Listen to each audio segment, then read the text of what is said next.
contre cette forme de pollution à l'aide d'un moyen plutôt insolite. Reportage signé Marie-Pierre Cassignard et Mathieu Drejoux.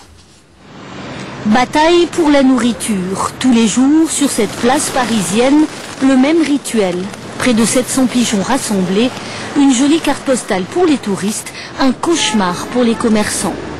Ils arrivent à pénétrer dans le café, à voler un peu partout, et au-dessus des assiettes des clients, au-dessus des consommations. C'est très gênant pour tout le monde. Souvent à la sauvette, ils sont plus d'une douzaine sur la place à venir chaque jour nourrir les pigeons, même s'ils risquent jusqu'à 450 € d'amende. Ici, on nourrit quelques 250 pigeons pour les amener peu à peu à nicher dans le pigeonnier.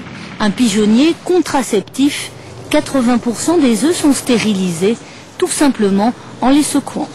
Ça permet justement de garder une population de pigeons qui est raisonnable. 500 naissances sont évitées chaque année et la méthode semble contenter tout le monde. On n'a jamais eu quelqu'un qui nous dise « mais enlevez-le, déplacez-le ou revenez à l'état initial ». Au contraire, ce qu'on nous demande aujourd'hui, c'est d'aller plus vite et d'en mettre beaucoup plus. Déjà 4 pigeonniers de ce type sont implantés à Paris. À terme, tous les arrondissements de la capitale devraient en être équipés.